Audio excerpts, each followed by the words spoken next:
Hello, friends. Welcome to Between Two Ferns. No, welcome to Enigma Interviews. Hey, Kim Zetter. Hey, Dan Gooden. How are you? And what we're hoping is that this interview, that these series of interviews are going to turn into a series of long-form moderated chats. I'm Sean Sposito. I am an analyst in the fraud and security practice at Javelin Strategy and Research. But before we go any further and get our speakers on stage, which I know everyone's anxious to see, I just want to go through a few housekeeping items. First, we're planning to keep this talk to an hour and 15 minutes. Second, this is being live streamed, so hello to all of our friends at home. The hashtag on Twitter is Enigma, INTVW. Most importantly, throughout this talk, we're really encouraging conversation. So our team is going to be like on the side, and if you're actually in the audience, use the seat cards that were on your seat to write down questions. I'll be getting them to Seth, our moderator, throughout the talk. Finally, on behalf of USENIX, I'd like to thank our sponsors Avast, New Context, The Parallax, and most importantly, my employer, Javelin Strategy and Research, and the 2018 Enigma Conference Program Chairs, Brian Payne of Netflix and Franziska Rosner of the University of Washington. Did I say that right? Can you please just give them a round of applause? Make them feel really great. We've been working on this since April. It's really great. And so with that, Brian, can you come on stage and just give a few opening remarks about Enigma?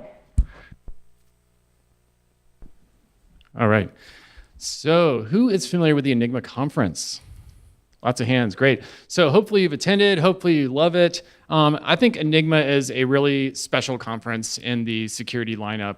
It focuses on a lot of things that give it a slightly different emphasis than other security conferences.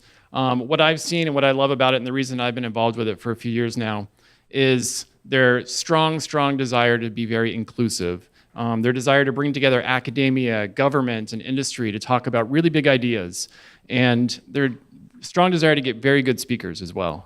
So anyone that's been there, the feedback that we get is that it's just really interesting talks. It's really good to listen to, and it's ideas that sort of stick in your head and will have you thinking differently about security for years to come. So I really encourage you to all check it out. And it turns out that previous Enigmas are all available online for you to see for free. USENIX is very good about their open access policy. You can go on YouTube, you can see all the talks, and I encourage you to do so. And if you want to be involved in Enigma this year, it turns out the call for participation closes in about 4 hours. So you've got a little bit of time to submit something this evening after you get so inspired here tonight. So tonight we're here for Enigma Interviews. Hopefully this is the first in a series of interviews, but to make that happen, what we would really love is to get your feedback, your thoughts on how this worked out, how we can make it better. And the idea here is that we can have some of the Enigma spirit, not just in January, but all around the year, right? And bring really great dialogue and really great conversations to everyone. So without any further ado, I will turn it back over to Sean and we'll take it away. This is a really great double mic scenario. I feel really strong about it. So to that end, we're talking about high-risk users tonight, because as people organize digitally, the physical boundaries that we're used to no longer exist, and the only keys and locks that exist are the ones that security leaders place there for us, right? Today, town hall meetings are held on Twitter, and conversations on WhatsApp, Snapchat, and Instagram leave records that can expose their participants to a series of real-world risks. So here to discuss the contemporary responsibilities of security leaders and more, it's my incredible honor to welcome Seth Rosenblatt, the editor of The Parallax. Please clap for him. This is the only time you can clap for him. Seth has been working in online journalism since 1999 and began covering security and privacy for CNET in 2007.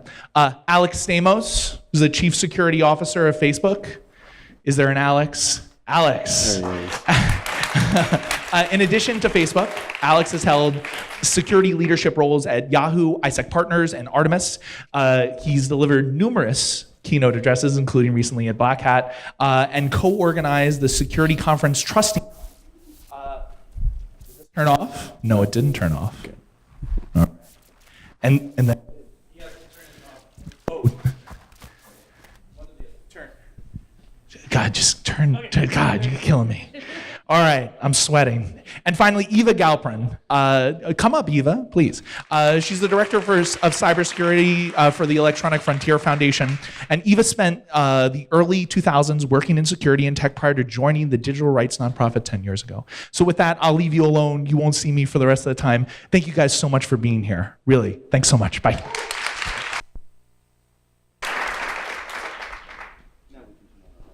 Everyone? Time has come. All right. So, we all good? Mics are off? Mics are off. Okay. So I want to thank everyone again for coming to listen to Security Between Two Ferns. Oh, I got the joke. You got I got it. All right. One person got the joke and he's up here on stage with me. That's great. Again, thank you, Eva and Alex, for joining me up here. We're going to get right into it. And the first question that I want to ask both of you is, and especially given recent news events, how does online security relate to real-world safety? Where are they intersecting now? How have they changed? You go ahead. Oh, all right.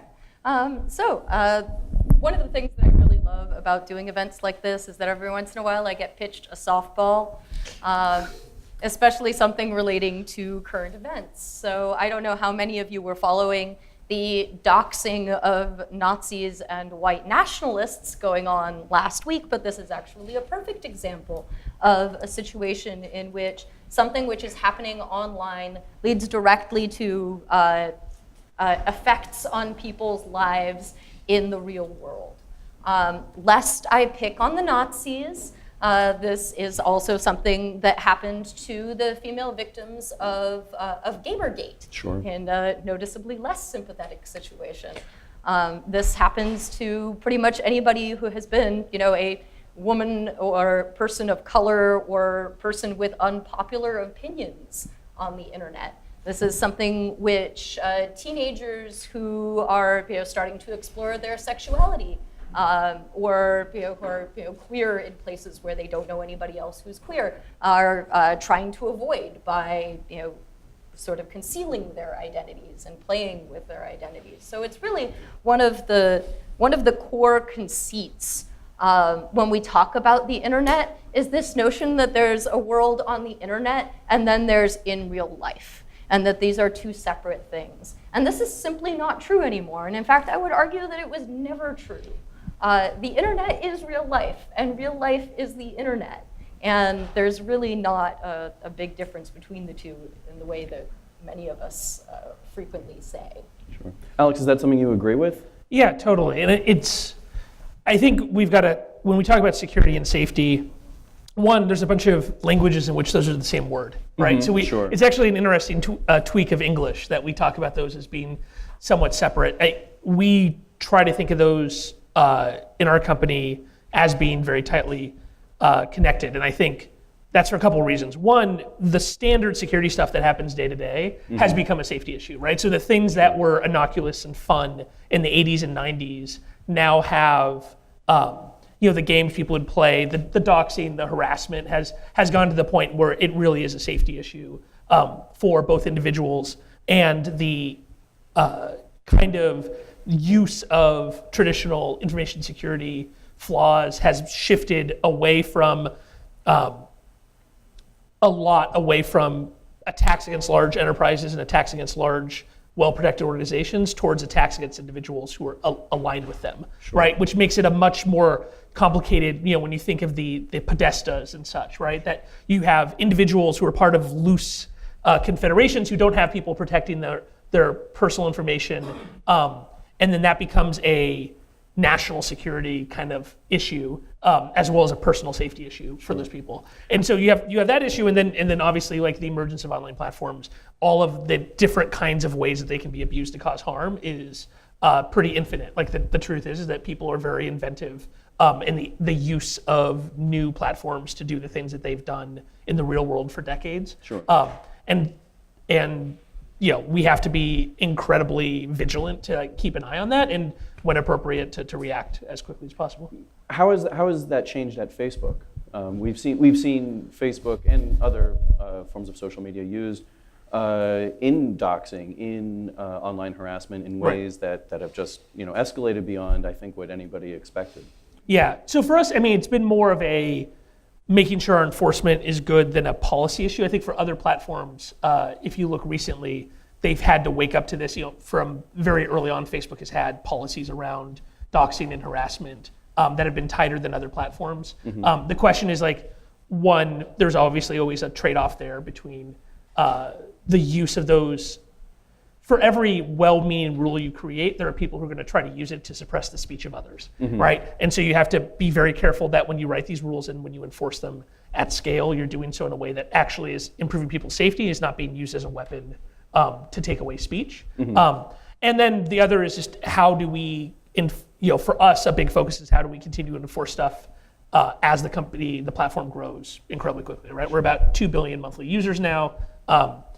You're not going to be able to do that all with humans, right? So finding an appropriate mix where you use technology to find abusive, to categorize it, and then humans are trying to make the difficult calls in the end with multiple levels of decision making is one of the things we have to focus on. Sure. I think Eva had a response. Yeah. So I'm going to push back a little against what Alex is saying. I think that Facebook has definitely been an early adopter of this whole notion that their abuse team needs to do something, and I think that that's very good. But the work of the abuse team is not transparent, and the work of the takedowns is not transparent. And one of the reasons for this is because Facebook is concerned that if they make these things transparent, that it will make it easier to game the system, and this is perfectly understandable. But EFF has had a project called onlinecensorship.org where we've had people report individual takedowns for a couple of years now. And one of the things that we've noticed is that the rules are not applied evenly across the board, that the rules often reflect the biases of their creators, and that they don't take into account a certain sort of cultural sensitivity. For example, if I am in the United States and somebody calls me the C word, it is tremendously insulting. And if somebody calls me that same word in, say, Britain or in any of the Commonwealth countries that actually has a fairly different meaning. So very level enforcement can still, and this is a pretty innocuous example, very level enforcement can still really run amok of cultural sensitivities and concerns. Is that a question? Questions. So I totally agree. And this is something that people who call for more online censorship need to remember, is that you can't create these rules and then enforce them without false positives. And to be fair, the team that works on this, their numbers are always in the upper 90% of getting it accurate. You never read a Medium post when we do something correctly. You read the Medium post for the 0.1% where a mistake is big enough that it becomes and it's always framed as a big conspiracy or tech bros or something, and not the reality of when you're dealing with millions and millions of interactions that are problematic, that some of them you're going to do incorrectly. A great example, there's a lot of context in this, right? A great example that we keep on running into is you try to prevent hate speech, but then what you don't want to stop is people saying, look at this hate speech, I think this hate speech is bad, yes. Right? And it's very difficult, especially when people are part of a long conversation, to have the context of this person is criticizing this hate speech, and this is part of them talking about the abuse they've gotten perhaps on other platforms. What our people in our system see is they're using those words in the ways that are meant to cause emotional harm, right? And so if you turn up that dial of trying to prevent hate speech, you will also turn up the dial of false positives, and you will catch people who are talking about it. Is it always going to be that way? I'm not sure. As systems get better, although, having better computers to intermediate everybody's conversations, I'm not sure is the future that everyone wants to ask for, but it seems to be one that we're going for as people call for more and more moderation in these areas. Are open standards a way of getting at a more fair application of those standards? I mean, I don't know what you mean by open standards. Our community standards are public. The thing is, how do you actually apply that in the real world is something that changes continuously, right? As different events happen. So, I mean, I can't speak for the company on overall transparency. I don't think are we going to end up with court systems that intermediate every single comment on every social media site? I think that's unlikely. I mean, we're not living in it is in our best interest to create a community people want to live in, right? And so the question is our system perfect? No. Is there reasonably a system that's better and that protects free speech better and that does a better job of working towards safety and that's more transparent, that's actually implementable in the real world? I'm not sure that exists.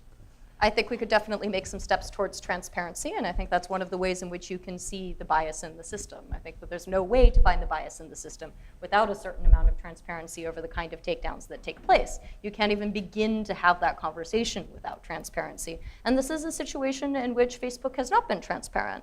And again, I have a great deal of sympathy for this. And it's not like Google has been transparent or Twitter is being transparent about these kinds of takedowns. But I think that this is an area in which Facebook could really be a leader because you guys are so under the gun for over takedowns and hate speech and people being rude to one another.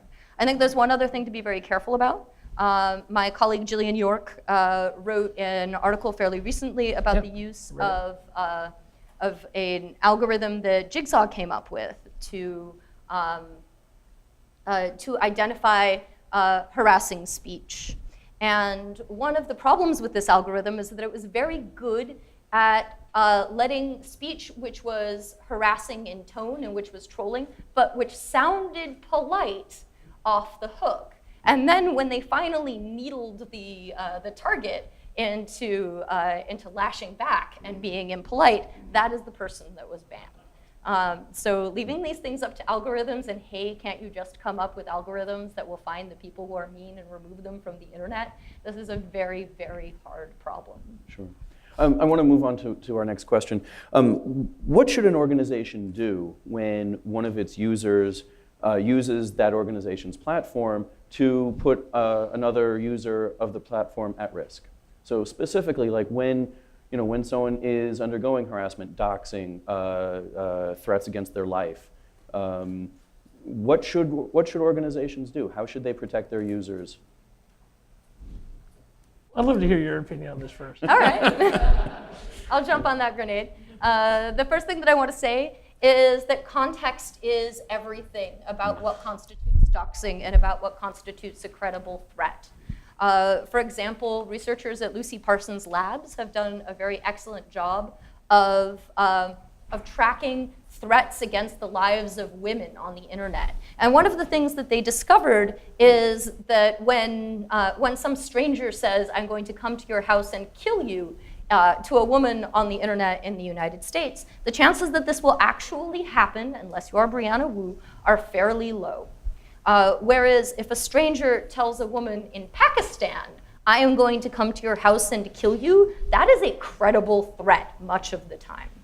And so again, context is everything, and having one single rule across the board is particularly dangerous. Right, so you're implying we have one single rule. I want to push back on that. All right. We have community standards that are enforced globally. We also have market teams with thousands of people who come from all of these different cultures and societies and that speak these languages, whose job it is to understand how to apply it in each of those situations. So it is not that a bunch of white guys in one room are making these decisions. In fact, the person in charge of all of this is a woman and is not a tech bro. She has a liberal arts degree and a law degree. And the people who figure out and enforce it are often from the market teams, right? And so they're in issues like that, and I'm glad you brought it up, like one of the issues we deal with is something like 85 to 88% of our users are outside the United States, right? And the majority of our users live in countries that are not free, right? They're not living in fully developed democracies with protection for human rights and legal systems they can rely upon. So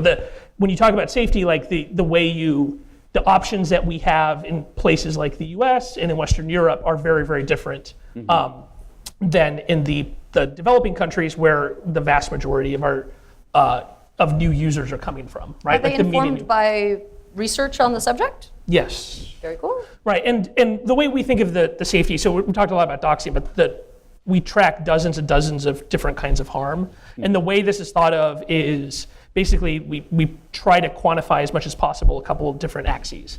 One of the axes is how bad the harm is, right? So that can be from I'm upset to I'm so upset I can't sleep at night, to I'm afraid for my life and have to take steps like I have to move, or I'm not going to be able to be at my home, or I have to have like a big impact on my life, all the way to actually people dying, right? Or having some kind of physical harm.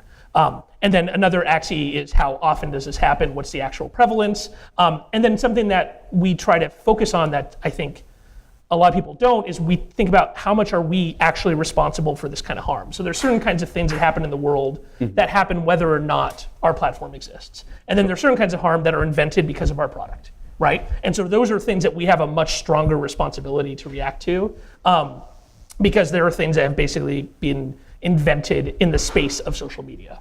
And so it's not just like how much harm is there. There's like a bunch of different things you have to measure when you think about how you're going to allocate your resources. Sure. And when you have a certain budget of how much accurate moderation you can do, of like how are you going to focus like the best moderation technologies and people at.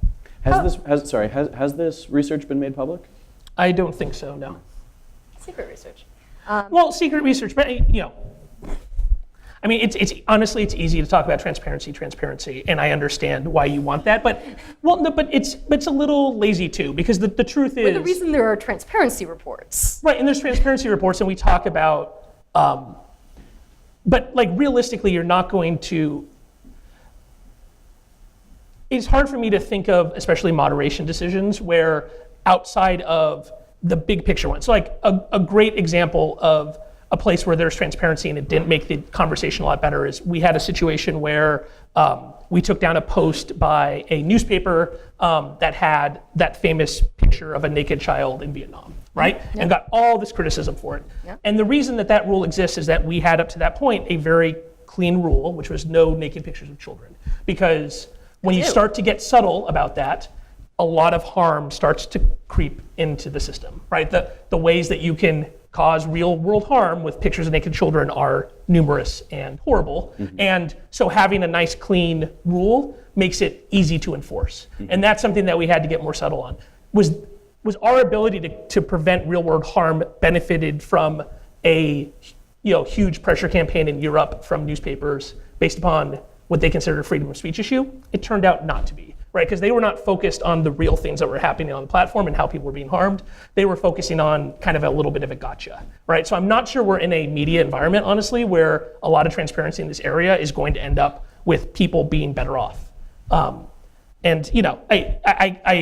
I understand why the concern, but like there's also, I don't think there's a misalignment of goals here between what most people are talking about what they want and what the platforms are providing. So I'm not sure also whether or not the litigation of every single moderation decision ends up getting us into a better place. But I think that there are plenty of cases in which the moderation decisions, especially if they involve suspending somebody's account, are actually very important to have in public. Again, as my colleague Jillian York pointed out, she's in Berlin, possibly why she is not here, that a lot of people's work life is now very closely related to their Facebook account, and so if you get locked out of your Facebook account, you cannot do your work in some cases. For example, if you lock me out of my Twitter account, if you lock me out of my Twitter account, you are doing me a favor. If you lock me out of my Facebook account, on the other hand, then I cannot post to EFF's Facebook page, which is part of my job. I cannot post to the other pages in which I do my activism. I am silenced in a variety of different ways, including all of the other services that I log into using Facebook. If I were to log into Spotify using Facebook, I would not have access to all kinds of streaming music, and I would be very sad. And so I think that because you have that much power, you have greater responsibility. And with that responsibility, sometimes you're going to have to bring out a little bit more transparency, unless you want to keep us telling you that the reason you are having these uneven results is because you have an army of white tech bros making the decisions. Like, prove me wrong. So I'm interested in what you're actually proposing. Do you think we should have a system of courts for when people's Facebook accounts get turned off that you can appeal through? And I don't have the numbers at hand, but I'm guessing the number of accounts that are turned off per day is at least in the 7, if not 8 figures, based upon the amount of spam accounts, fraud accounts that are created on a daily basis. You do already have a system of appealing these things. Yes. It can be a little slow and weird, but I don't understand. Is that like a system that should be public, that we should have like a legal process? Much like our beloved transparency report, I think that it would be very nice if we had reports on how many takedowns there were, Okay, so and perhaps the nature of these kinds of takedowns and lockouts. Yeah, and so, so we're talking about different kinds of transparency. Yes. There's the transparency of numbers, which, I agree that I think we could talk more about numbers publicly, and that would be good. That's different than individual decisions being adjudicated in the public sphere, or perhaps through a legal system, which again would have to be within 100-something jurisdictions, right? Yes. Which, again, I get really nervous in the application of any of these ideas in countries where censorship is almost always in the benefit. Like, we're talking about the... You're objecting to a bunch of stuff I'm not asking for.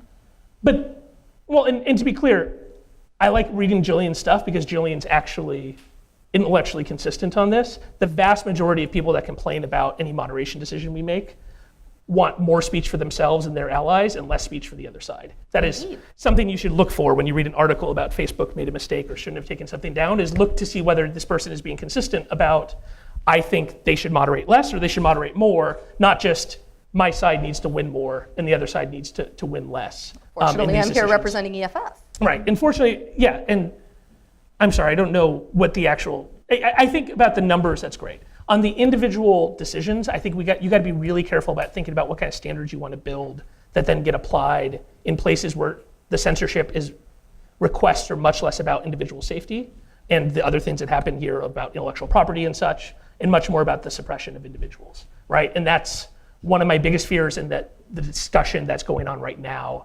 about hate speech is that the definition of hate speech in a lot of countries gets really problematic. And again, I think Jillian's actually that is an recognizes area in but which most we are people in don't. violent agreement. Yeah. Right.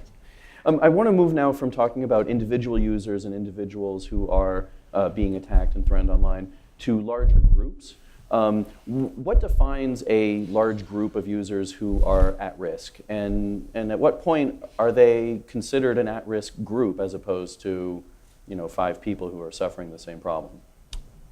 So when we often talk about 99%, 1% problems when we think about security and safety issues, right? That like we have to both build solutions that work for 99% of our users by default, assuming that they're never going to opt into anything more than whatever the defaults are, while also protecting the 1%. It's probably actually less than 1% when you think of the highest category. 1% of our users is 20 million, right? You're really probably talking about 500,000 to 1 million people are in the highest category of risk of like you are being targeted by top tier adversaries who wish to either access your information to cause harm or to cause you physical harm.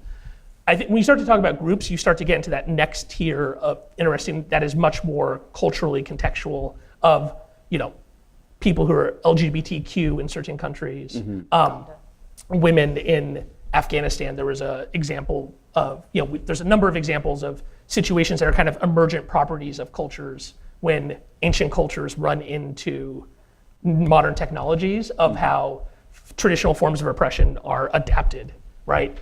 And those kinds of things are in some ways a lot harder to figure out, right? Because that's less predictable and more about you have to have people on the ground and you have to have relationships with folks in these groups or in NGOs who can then escalate to you like we're seeing this kind of situation. So like an example that we had to deal with in Afghanistan that there was a very good New York Times article about was the editing of photos to create situations, to put women in situations that were not considered acceptable by their families.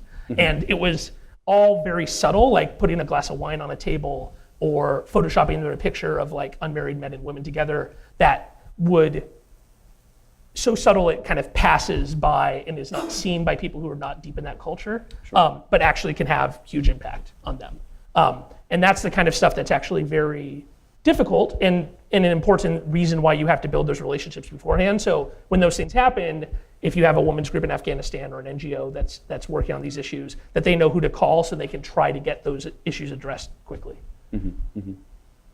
There are also groups of people who are being targeted by nation-state actors, not necessarily the Five Eyes, usually one tier lower.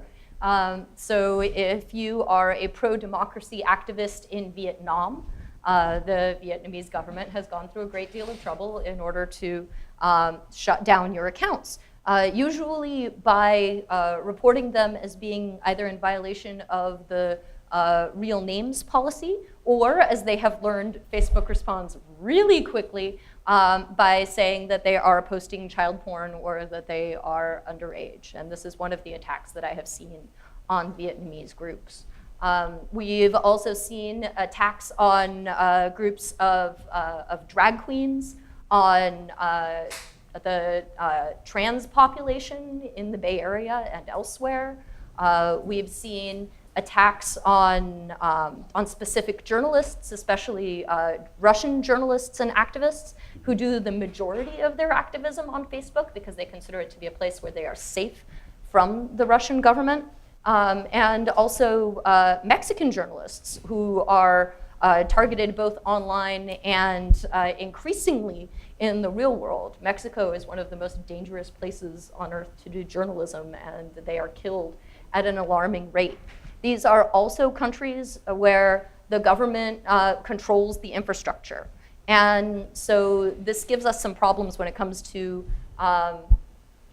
making two-factor authentication work. For example, if people are getting their second factor token through an SMS message, we have seen the Mexican government intercept these messages and break into people's accounts this way, which we find extremely troubling. For a very long time, my suggestion was, well, just use Google Authenticator, and if you cannot use Google Authenticator, this is a fine job for YubiKeys. But I have been told in many countries, like not just Mexico, but places like Egypt, YubiKeys are extremely expensive, difficult to get your hands on, and really outside of the price range of most of the people who are being targeted. So these are extremely tricky problems. They're the problems I found most interesting. I think the two-factor example is fascinating because it's something that is heavily encouraged in the security community, certainly in sort of first world security communities. But when you get down, like that banner, when you get down to brass tacks in other countries where receiving a second factor of authentication is non-trivial. How do you get around that? Are there ways of getting around it that can be standardized besides mailing YubiKeys around the world? So the two-factor is fascinating when you think about the 99%, 1%, 0.1% problem, right? For that million people that we're talking about, that's like the people we're talking about the same adversary. Government adversaries, very well-resourced private adversaries, people who have the ability to either clone your phone or to have control of the government-sponsored SMS network. But for the vast majority of people, I see two-factor as like seatbelts, right? For the vast majority of people, the problem with seatbelts are not that seatbelts don't save you in every crash, it's that people don't use them, right? Sure. That's what actually causes the most deaths by seatbelts, is people not using them in the first place. And so just like that the vast majority of account takeovers on the internet, nothing else is even close by a couple orders of magnitude is the reuse of passwords, right? Is that passwords are reused on multiple sites. One site gets popped, they get traded on the black market, and then those are used to take people's lives over. Sometimes if people use the same password everywhere, all of their accounts at once, which make the kind of dependency graph of trying to recover these accounts extremely difficult to navigate, especially for people who don't do this on a regular basis. And so for those people, providing something that is at all better than passwords and is extremely easy to use is important, which is why we still offer as an option the SMS two-factor, because that is generally the lowest common denominator of what people can do. Sure. Right? But what about in situations like in the US or in England where you know what kind of device people are connecting with? If you see that they're connecting over a smartphone, why not push two-factor to them and make it mandatory? If you're making it possible to get to two-factor in countries where they don't necessarily have smartphones, why not in countries that do have smartphones do better two-factor? Yeah. So I mean, the problem is, one, to do real the problem is not the authentication problem, it's the account lifecycle problem, right? What are all the ways that people lose control of their accounts and need to recover them? What are all the reasonable ways, right? And then what are all the unreasonable ways? Because when you have a couple billion users, you will have every day completely crazy stories of bad things that have happened to people, right? Sure. Your phone and your backpack is in the same backpack and it goes over Niagara Falls, and the same day, for some reason, your phone number changes, right? Or, like that's the kind of crazy stuff that you have to think about. And that's really where most of the vulnerabilities are being attacked in the system, is in account lifecycle management. It's things around password resets and such. It's less about the initial authentication moment. That gets, even if people have smartphones, like that becomes a pretty difficult issue. That's why we try to do a lot of risk-based, non-deterministic analysis of when you log in, when you come to us and try to do a password resets and such, that we look at a bunch of data points about that session and have a machine learning algorithm that's understood what your logins have looked like in the past, and then try to figure out, does this look legit or not? And if it looks not legit, then makes you jump through additional hoops. That could be a verified email or a text message. It can be things that rely upon the social graph. So something we push a lot for people is to have trusted contacts, so trusted friends of yours that, out of 3 of them, 2 of them can get together and reset your password for Facebook. Or one of our, it's not a great experience, but it's one of the absolute backups, is giving you pictures of people that you should know and having you identify from panels of pictures. I have so many complaints about this. I'm sure you do, but it turns out that that's the kind of stuff you got to do if you want to. I mean, that's a tough one, right? But those also allow people to get back into their accounts. So and it's this weird trade-off. Because these accounts are important to people, you want to let them back in. You also don't want to let the bad guys in, right? And figuring out how to do that balance for the 99% is hard. The key then is to have, for the 1% or the 0.1%, the option to turn that stuff off and to have the much more secure. So, if you're at that level, the FIDO, time-based code generator, trusted contacts is not a bad option. You are in pretty good shape. You can turn off your SMS password reset. You can disassociate the SMS from it completely. But the number of people who run in that configuration is actually vanishingly small. It's much smaller than the number of people who live at that level of threat. Eva, thoughts on two-factor for people who live in countries where they can't easily access it? Well, for the most part, the people that I work with who are having difficulty with two-factor do not have a difficulty because they can't access two-factor. It is usually pretty easy for them to get SMS two-factor. The problem is that frequently they are in situations where SMS two-factor is not reliable because they're being spied on by their governments on their phones. Sure. And I usually move them towards Google Authenticator, but the best thing to do really would be to use YubiKeys. And unfortunately, these populations are frequently in places where telling somebody just go buy a YubiKey is like telling somebody just go buy an iPhone. It makes me sound like a really out-of-touch white lady asking them to do something impossible. And frequently I will say something along the lines of, I will just mail you a YubiKey, but I cannot do this for 20 million people. I don't have enough room in my office. Right. And so I think we really need to start looking. You'd make their numbers look good, though. Oh, it'd be amazing. Yeah. So I think that it's time to start talking about what we can do in order to make these things cheaper and possibly scale better for that particular population, because they are extremely physically at risk. I mean, in the end, we need cryptographically secure remote attestation from phones, like the FIDO standards, and unfortunately the use of, we're dealing with 2 things. One, Apple has resisted all attempts to get them to join the FIDO Alliance and to have the ability, they got that beautiful Touch ID sensor, they have this incredible secure enclave, and you can't use it to remotely attest. Not so secure this week. It's not that, still better than nothing, right? Still better than running Ring 0 on the ARM processor, right? But that cannot be used to establish a secure connection elsewhere, right? They're missing all the middleware parts for that. Sure. And then in Android, there are a number of Android phones that support a variety of FIDO standards, what will soon be W3C web authentication. But as people have demonstrated, there's way more Android 4.4 phones than there are Android 7 phones. And so the fragmentation of that ecosystem means that there is not a single standard that can be built into phones that you can actually reliably use. Yeah. And so for us, a lot of it is we try to get you to authenticate once in our app, and then we try to hold your identity securely in the app. And then if you reinstall that app on the same phone, that we have indicators that makes it a safer reinstall than if you come from a totally new phone. But then you run into these issues that, people sharing phones, people who change phones all the time, people who change SIMs all the time. Sure. So it does, right now there's no easy solution. Changing SIMs all the time is actually a really big problem for both activists who travel a lot and journalists who travel a lot. I know of at least one high-profile journalist who has been doing national security journalism for years, who turned two-factor off, traveled to an extremely high-risk country and had his account compromised while that was happening. I am not going to blame the service that he was using because he turned it off himself, but I think it does really highlight how important it is that we find some sort of solution. Yeah. I think this is actually a really interesting line of discussion, because a lot of these things that we're dealing with today come from previous decisions that I think in retrospect might look like mistakes. Right. And I'm curious to hear from both of you, which of these mistakes from the past are we paying for now, and how do we remedy them? How do we get to a place where they are causing fewer problems than currently? We want to just start with the unencrypted web. Right.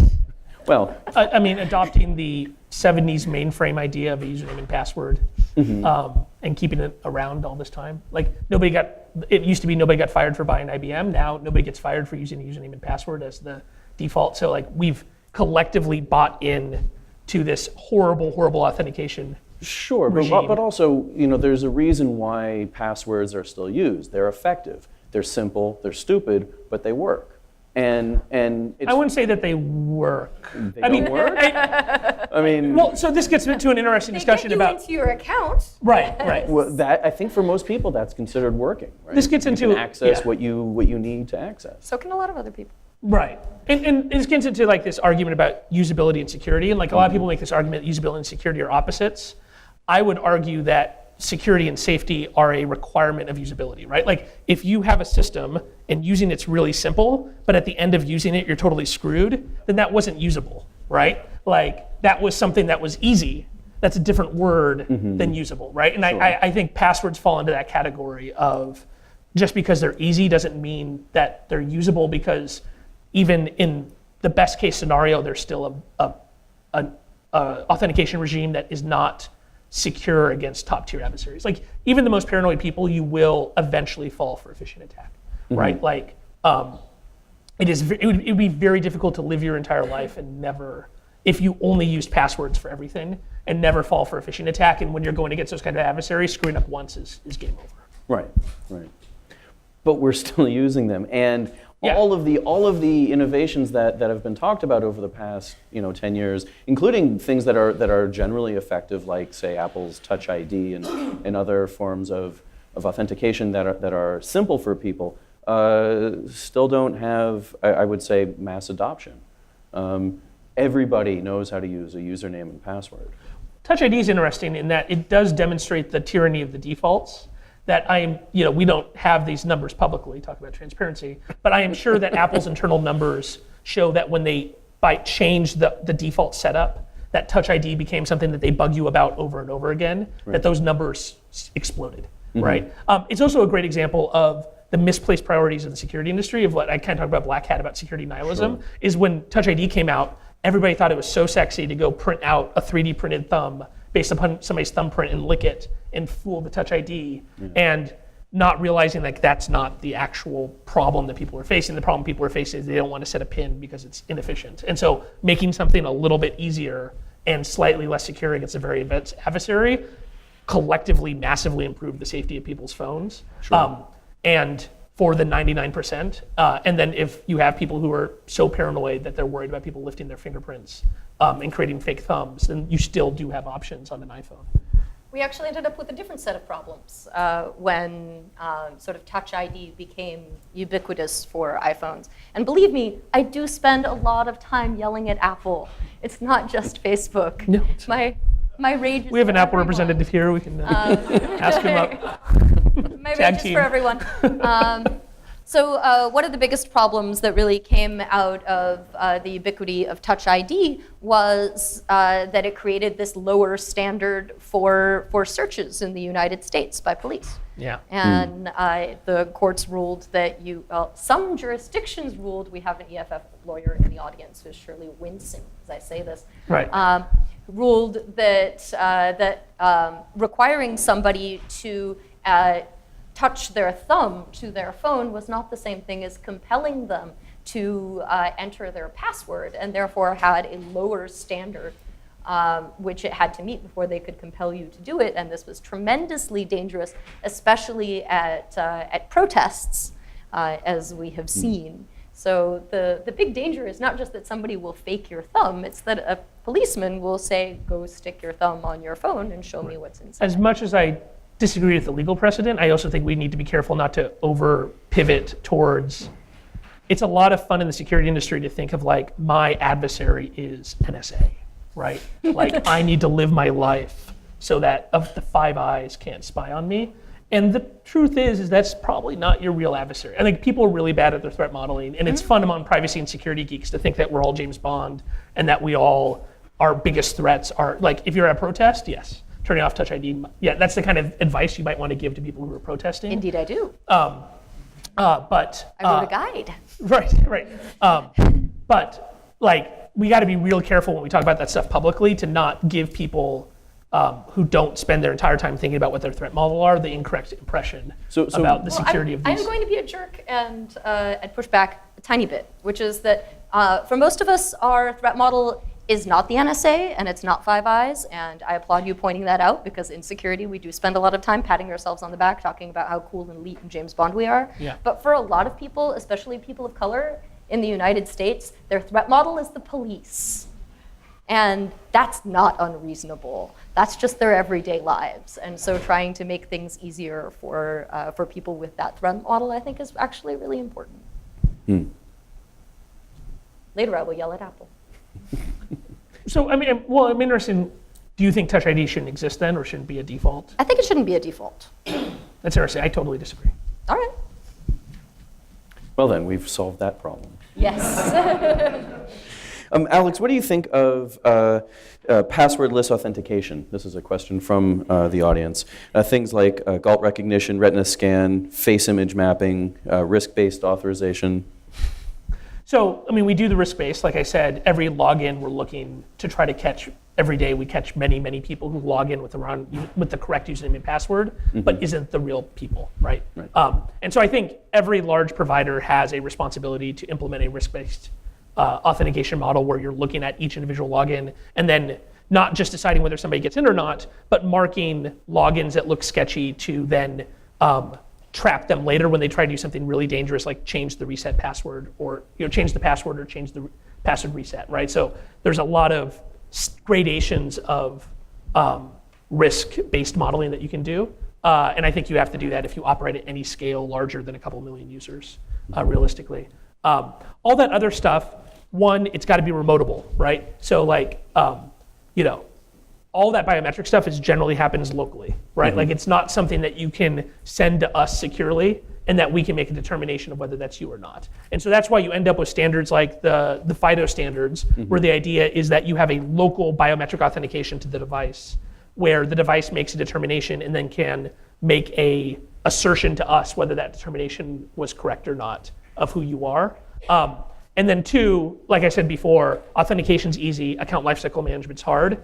Account lifecycle management of my face is changed, right? Which happens to people, obviously. Or one of these biometric tokens have been stolen in a way that's now being misused. Like, that becomes super hard. Sure.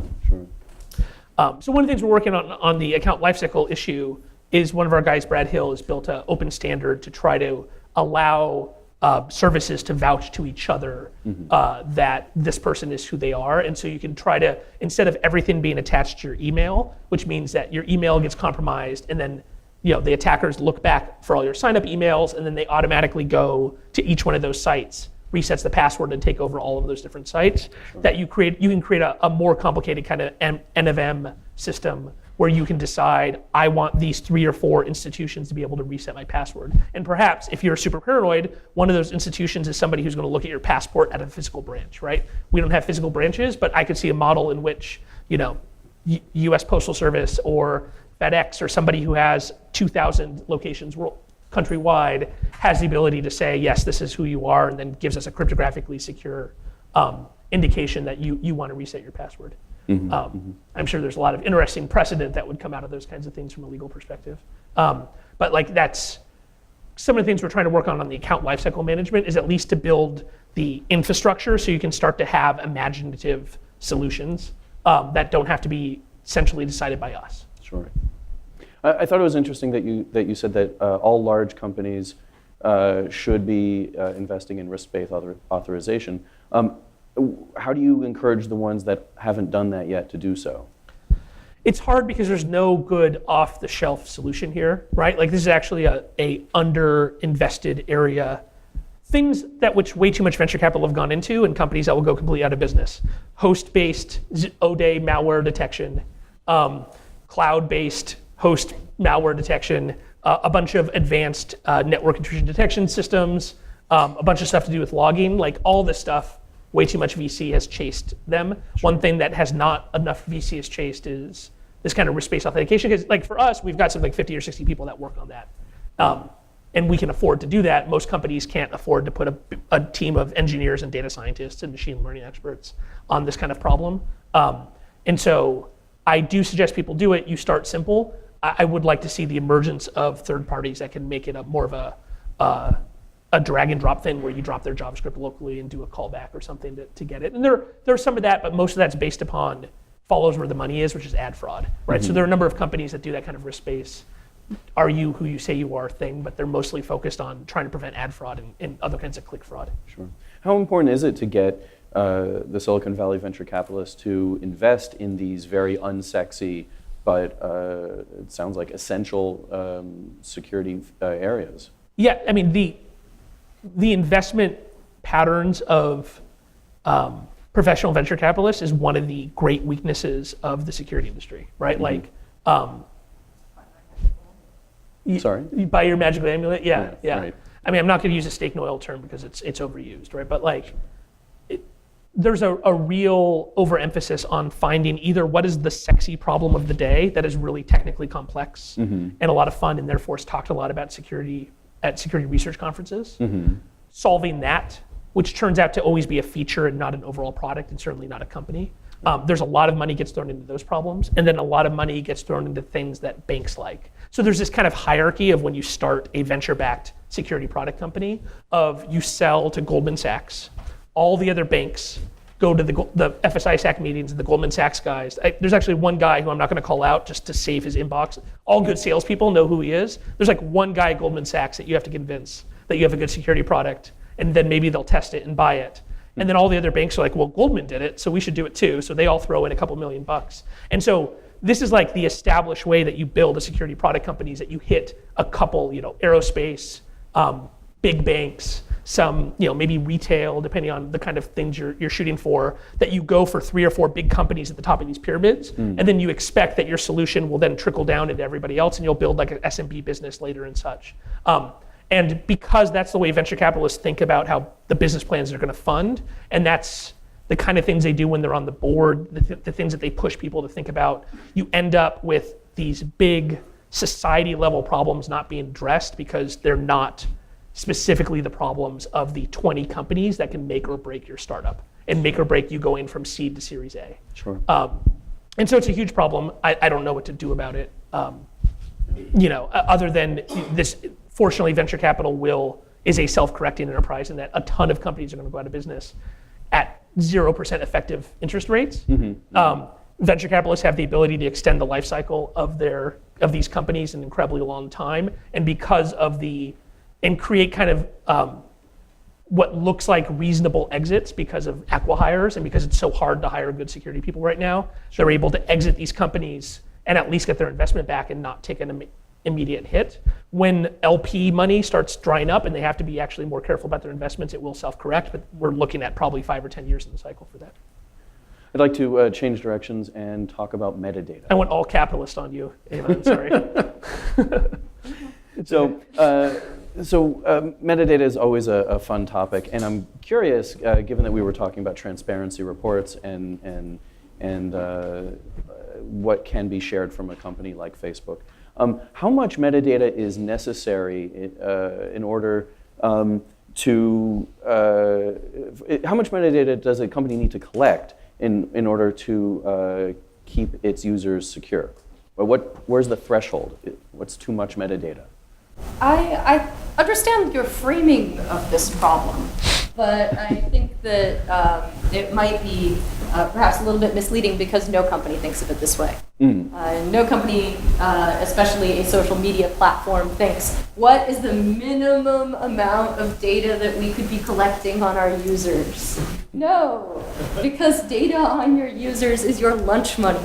It is your ad money. It is your lifeblood. The question is, how do I collect more data on my users? More regular data, more metadata, get them to interact more, anything. After that, if the company is principled, the most that we can hope for is that they will do a very good job of protecting this data and metadata from hackers, from people trying to break into accounts, or from governments and lawyers showing up with subpoenas. But the goal is always to have more data. If you have a choice between more data and leaving that data on the ground, nearly every company will say, we don't even know what we're going to use this data for, but we are going to go ahead and keep it.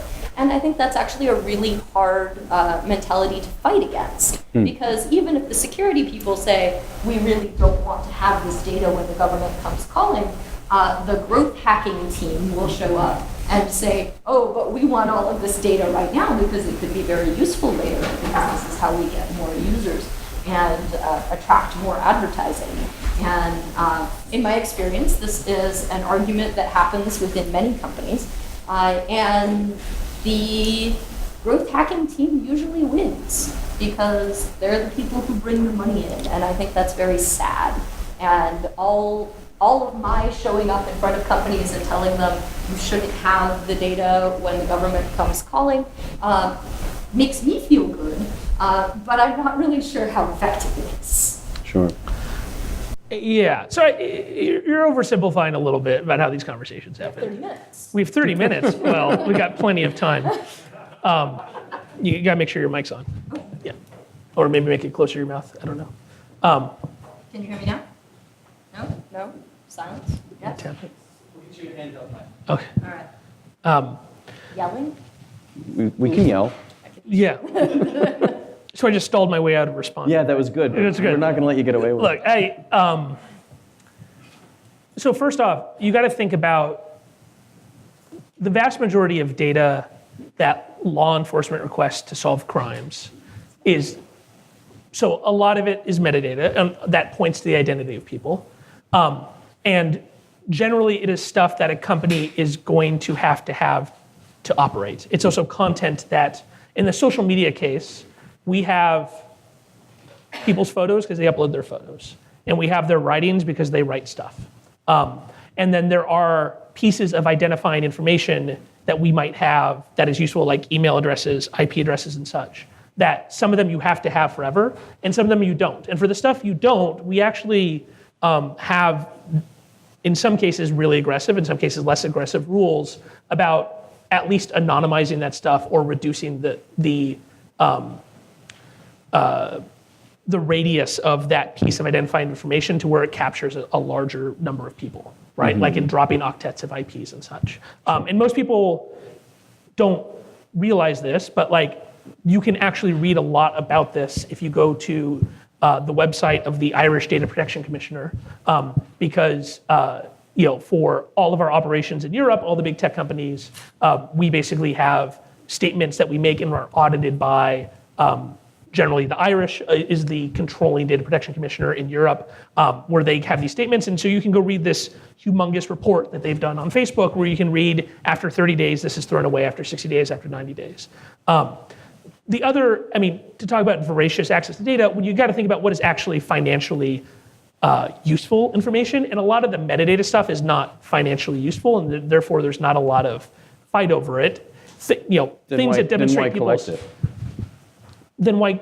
I mean, if it's not useful. So some of this stuff is like IP addresses you get because you have a connection. And your original question is how much of the stuff do you have to keep people safe? And the answer is it matters on like what do you mean by keeping people safe. You definitely have to have a bunch of this metadata if you want to be able to do like things like risk-based authentication, right? Like we have something like 80 data points that go into whether or not this is really you logging in or not. Now, does that stuff have to be kept forever? No, and most of that stuff is not kept forever. It is anonymized or thrown away at some point. But that does mean that it does create a time horizon at which certain investigations can happen. And so if for example, you're throwing away data that pulls together multiple accounts, if you get a report of a dangerous situation happening, like somebody continuously stalking a victim, and then you have thrown away the data that ties the multiple accounts together, then you might have missed that this is a pattern of behavior and that this latest account is really a fake one, right? And so those are the hard trade-offs we have, and there are investigations that we are not able to complete because we have thrown away data as per our agreement with generally European regulators, which are then applied globally but are kind of negotiated in Europe. Sure. Here we go. Sure. So we can do a wholesale upgrade, I guess. Here we go. Old school. All right. That's all. Everyone can hear us now? We're good? All right. Excellent.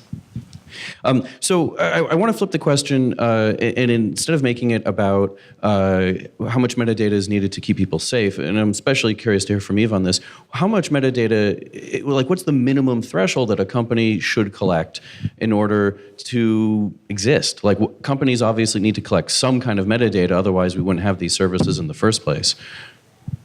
It depends on what company you are. If, for example, you are Open Whisper Systems and you're run by Moxie Marlinspike and your goal is to make it possible for people to have end-to-end encrypted chat on the internet, you keep an absolute minimum of metadata. You keep data about the people who have downloaded your service. You have their phone numbers, and you have, I think, the times at which they logged into Signal. And I think that's it. And this was actually tested quite recently when the government came calling and asked Open Whisper Systems for some of their logs. And they basically said, well, this is all we've got, and handed them a very, very, very thin file. So if you're those guys, you don't need a lot. But I can imagine a broad range of services for whom that is insufficient for what it is that they're trying to achieve. So I don't think it's really possible to answer that question for every company. It really depends on your use case. Yeah, and you have to start to get more fine-grained than use the term metadata, right? So really you have interactions on somebody's site, I guess you could call metadata, like somebody liked this thing or clicked on this thing, that's the stuff that might be financially interesting for advertising-based sites, but is much less law enforcement interesting. And then you have like the things that identify who a person is in the real world, which is the metadata that's, I think, often tied to what's interesting for law enforcement. I think there is a interesting question here that we all have to ask ourselves, though, is where do we want this line to be drawn in the fight to keep end-to-end encryption legal, which is a fight that is gearing up pretty hardcore, again, in developed democracies right now, is a situation in which end-to-end encryption is legal, content is end-to-end encrypted, but if law enforcement wants to de-anonymize somebody with appropriate legal process, that's something that is possible. Is that a trade-off that we're willing to make to keep end-to-end encryption legal? Because I'm not sure a site that has 1 billion users, that's regulated in every jurisdiction on the planet, could have the same model as Signal, which is a charity that's basically paid for by big companies like us that license their end-to-end encryption algorithms, that doesn't have any ability to economically support itself, and that has a user base that's small enough that doesn't make it of interest to every jurisdiction on the planet, right? And we got to figure out like where we want to draw this line, because I think you can lower that, and then something's going to happen, and we are going to lose the court of democracy, and we're going to lose the ability to have some basic protections that we've taken for granted up to this point. Is that a compromise you think Facebook should make? What do you mean? I'm sorry, what compromise? I think right now, like for WhatsApp, there is very limited metadata that's available, but there is metadata that is available to law enforcement. And if we can hold that line, I think that's a lot better than obviously losing the ability to have end-to-end encrypted communications. Yeah. But it's hard to predict what the outcome space of the interactions between dozens of democracies and then dozens and dozens of authoritarian countries, and how the legal landscape changes when all the possible things that'll happen in the future is extremely hard to predict, right? So it's very difficult to think about what the game theory here is of what you offer and what is the appropriate level. I don't believe even EFF believes that we should create communication systems that are completely anonymizing and have end-to-end encryption and is completely free from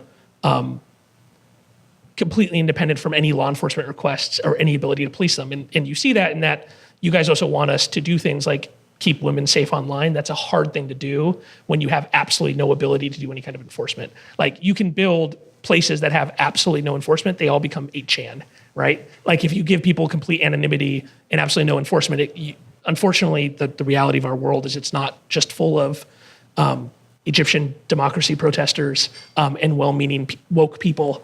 It very quickly goes in a negative place, right? And so there is a balance of safety and metadata here of your ability. So like one of the things we did for Messenger for our end-to-end is we have a pretty complicated addition to the Signal protocol that allow somebody who gets an end-to-end encrypted message to report that message as being offending in some way and abusive.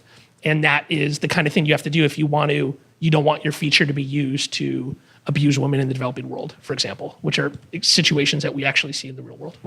All right, I'd like to make one thing clear, because I think that your characterization of EFF's position is completely wrong.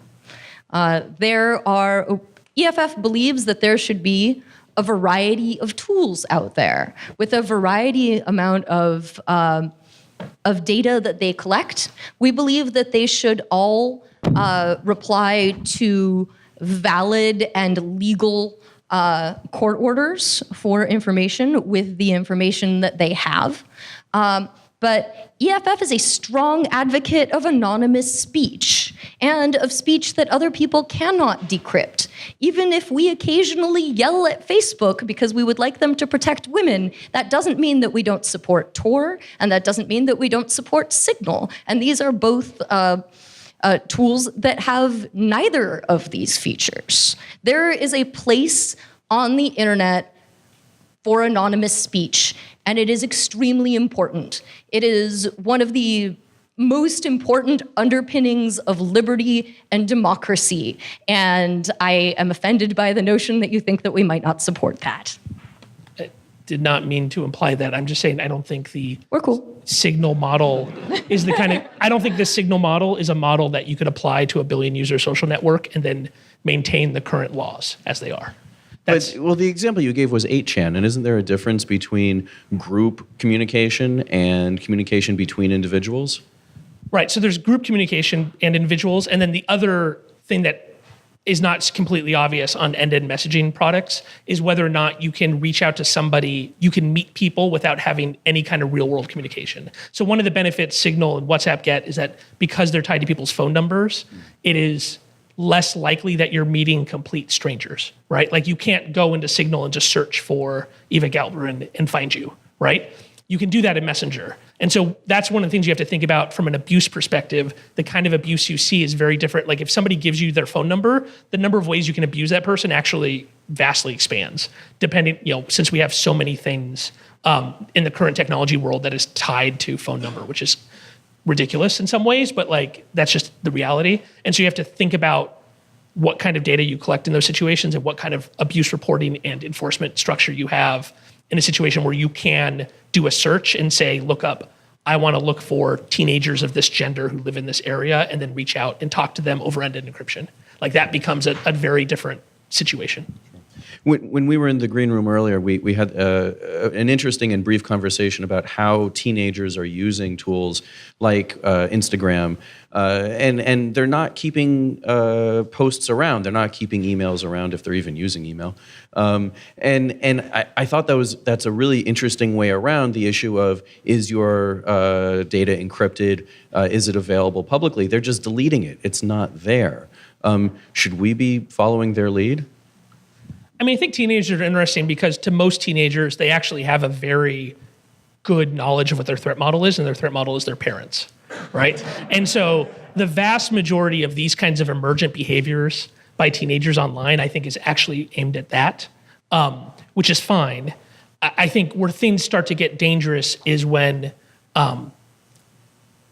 teens start to believe that there's some kind of technical backing to some of these ephemerality systems that are not actually technically backed. So we did not launch ephemerality in Facebook Messenger until it was also end-to-end encrypted. And that gives you not a hard guarantee, but it does make it it definitely makes it harder for people to write like third-party clients, for example, that can be used to collect and to beat the ephemerality, which other services that cater to teenagers and that promise ephemerality that have absolutely no technical controls have ended up with some really bad harm to the teenagers who believed in that. And so I think it's great for teenagers to have this. I think we should build features for it. I think we got to be really careful building features that promise ephemerality that has no technical backing. Thoughts, Eva, on what we can learn from teenagers and staying secure? Alex Stamos is right. Wow, can everybody write that down? That was... I'm going to turn that into a GIF, and I'm just going to... Yes. We could cross-stitch it on a pillow. Aw. Just turn it... That's why they give us the mic, so we can turn this into Sunny and share. That's... For both of you, what are your biggest, most urgent security concerns right now?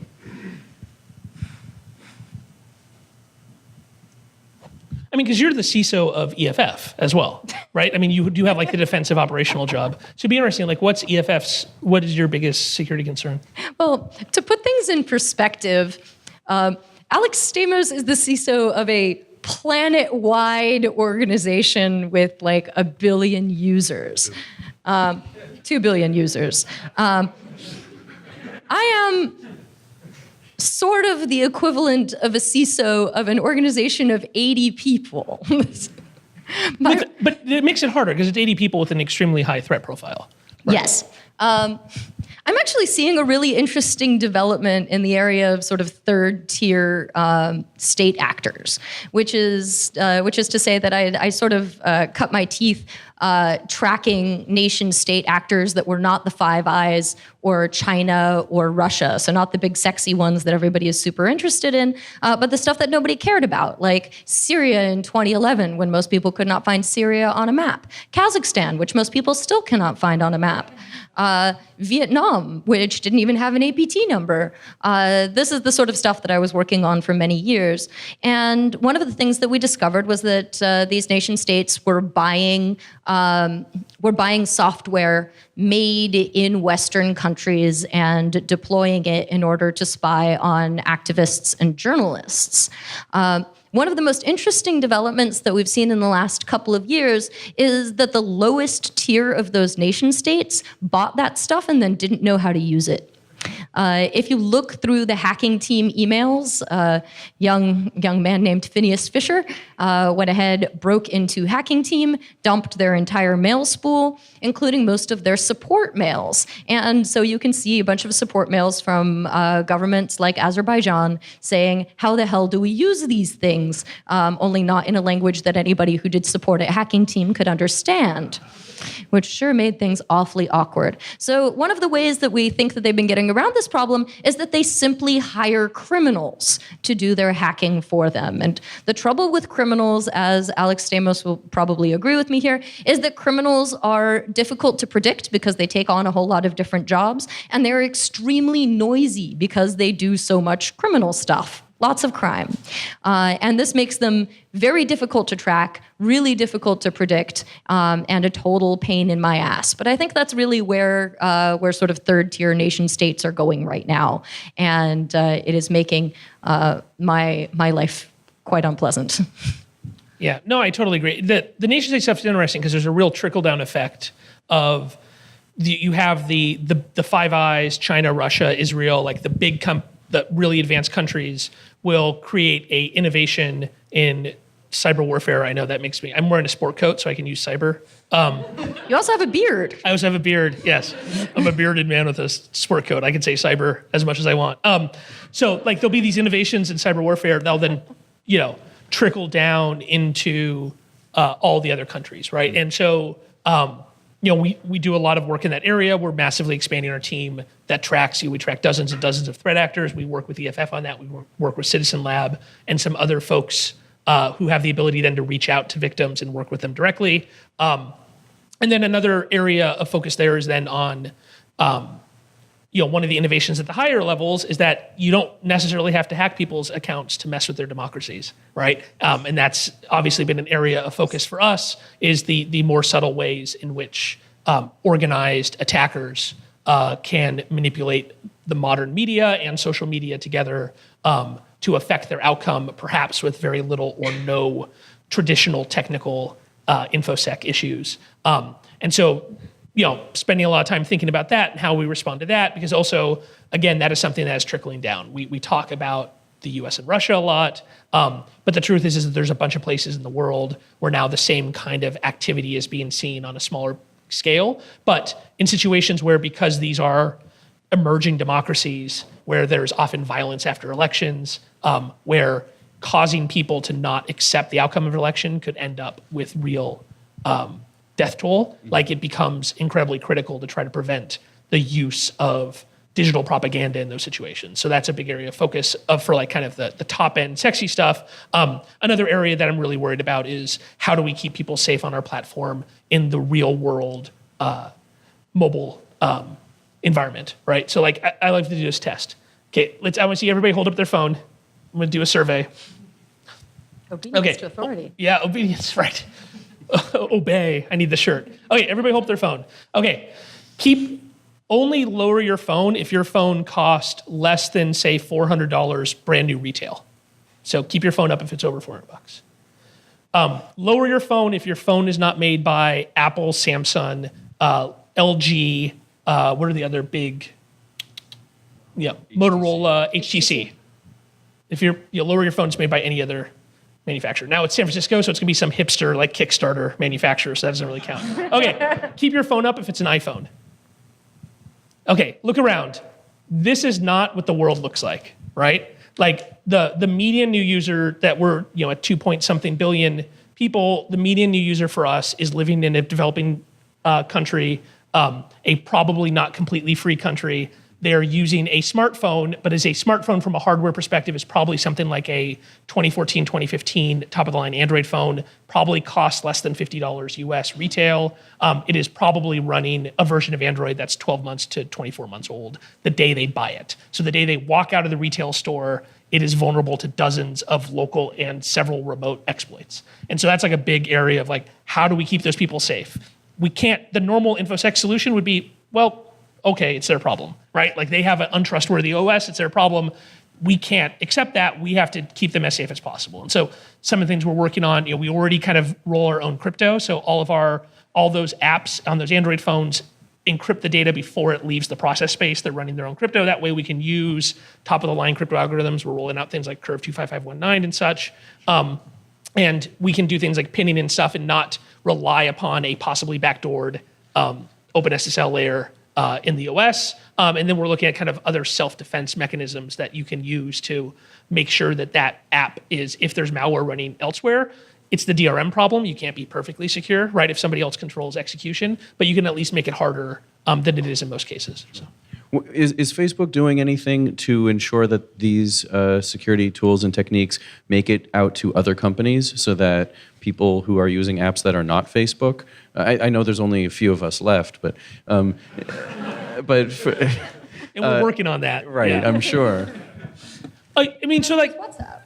Sorry? The rest use WhatsApp. You use WhatsApp, which is totally a different company. Yeah. I try not, like when I speak to teenagers and I tell them that Facebook owns Instagram, they are shocked. And I feel like I've lost half the crowd. Like they're deleting it immediately because Yeah, so that library that we publish, we open source it. But the other stuff, there's only so much you can do on the mobile side. Like everybody's got their own super specialized frameworks. Like people, unlike web apps, you generally don't start on like a generic framework with a mobile app. You start at a much lower level. So I'm not sure there's a lot we can do on that other than try to like publish what we're doing and see if people can follow. I'm not sure an open source solution is really practical based upon how we build our app, other than specific libraries like our crypto library. Sure. Let's see here. We've got a few more user questions.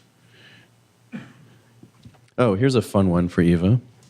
Does the release of NSA hacking tools really threaten individual users, or is that just noise? Yes.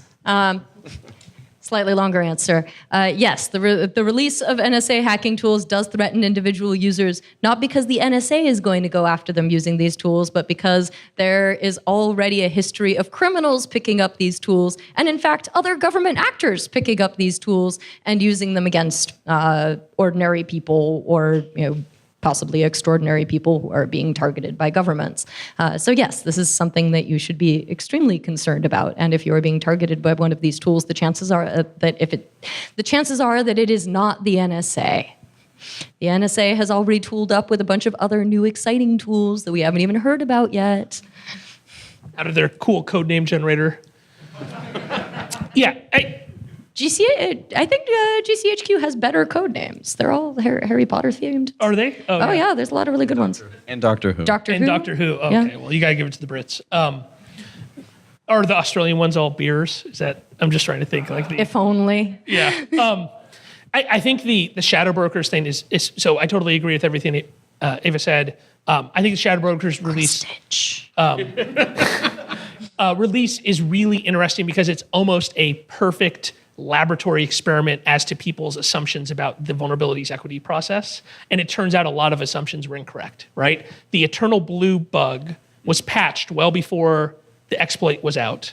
And there's this constant kind of drumbeat from people who are about super quick disclosure, that a constant drumbeat that the moment something's patched, people will come up with great exploits immediately by reverse engineering the patch. And the truth is that Halvar Flake can do that, Tavis Ormandy can do that, but the vast majority of attackers can't.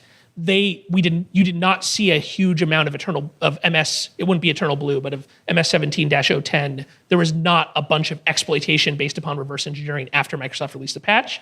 The mass exploitation did not happen until a super stable, well-tested US taxpayer-funded exploit was available, right? And so that, I think, really changes how we have to look at the VEP for two reasons. One, you cannot assume that the government is going to keep control of all their weapons, right? You have to assume there is a percentage that you have to build in there of a certain percentage of these weapons will be lost during their operational lifetime. And second, that the time between a bug being patched and super reliable exploit code being released is actually longer than people expected. One quick word about the vulnerability equities process. So there was a lot of debate about the VEP, only because we only realized that it existed a couple of years ago, and it was completely mysterious, and the EFF had to sue the NSA for any information about what it was and who was involved. So one of the reasons why people frequently came to the conclusion that this was a sign that the vulnerability equities process was bullshit and did not work was because we had so little information about what it was and how it functioned. If we have any information about what it is and how it has functioned, it is largely because of the work of one tireless FOIA attorney at EFF named Andrew Crocker. And I would just like to give him a round of applause because I think he's awesome. But this latest round of vulnerabilities also taught us a lot of our assumptions were wrong.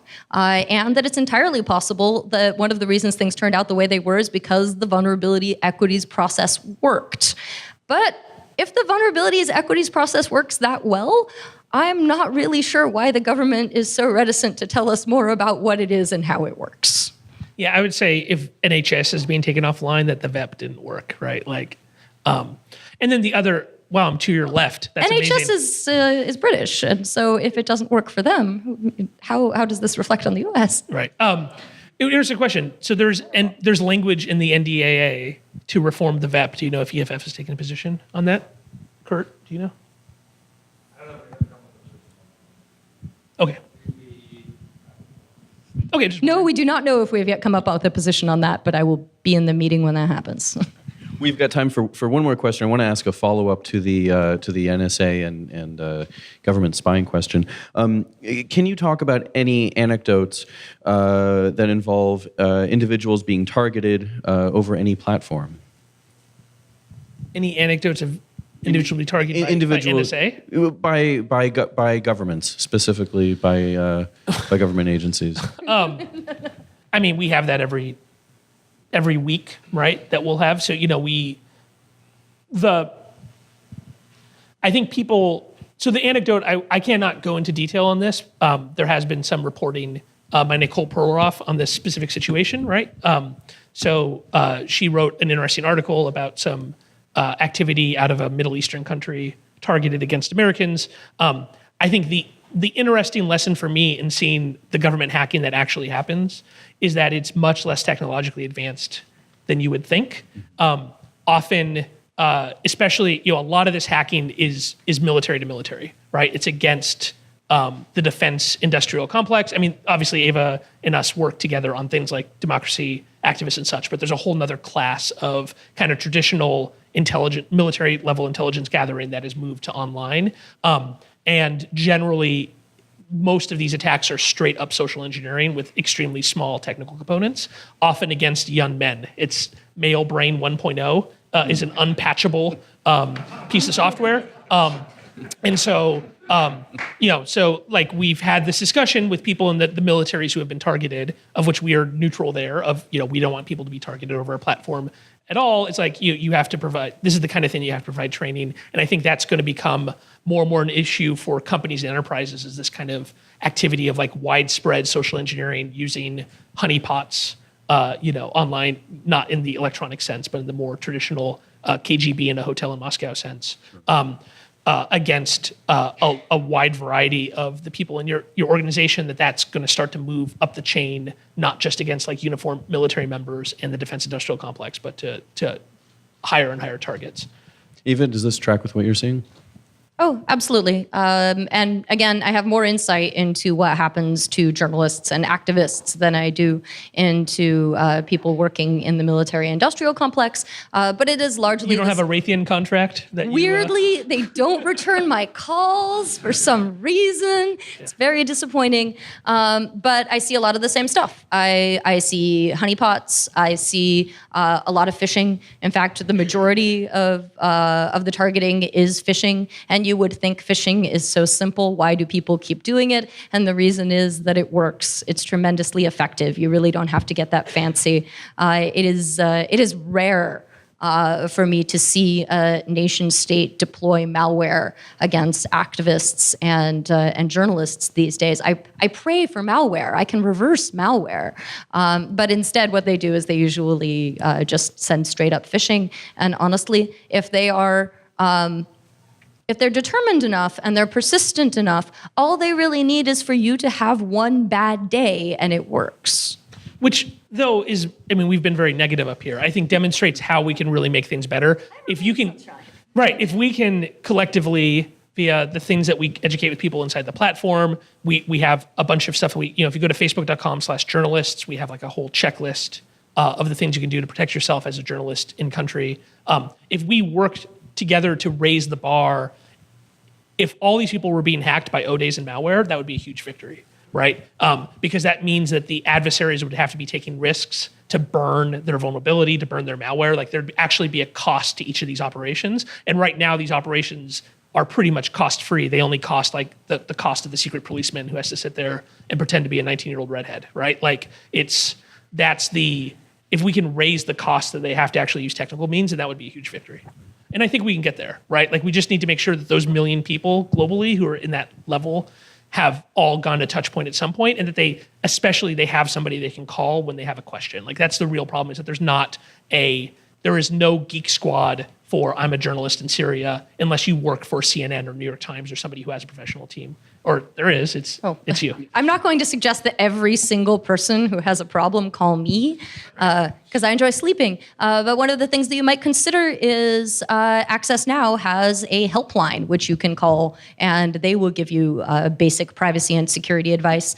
EFF has a website, an entire project that I have contributed to called Surveillance Self-Defense, and it has an entire section on what you can do if you are a journalist. And I travel all over the world doing journalist trainings. So it's not like they're completely helpless, just please don't everybody call me at once. And we're trying to build something here for the organs of American democracy, because it's the same thing. Like if you're a campaign, you don't have an option to call anybody except the federal government, which might be controlled by your political opponents. And so, that's what we're working on with Harvard in building the Defending Digital Democracy project, of building somebody you can call if you are a candidate and you've got your 40 volunteers and a couple of well-meaning interns running your IT staff, that there's somebody that you can help both proactively and reactively. Guys, thank you very much for coming up here and talking with us and in front of everybody for over an hour.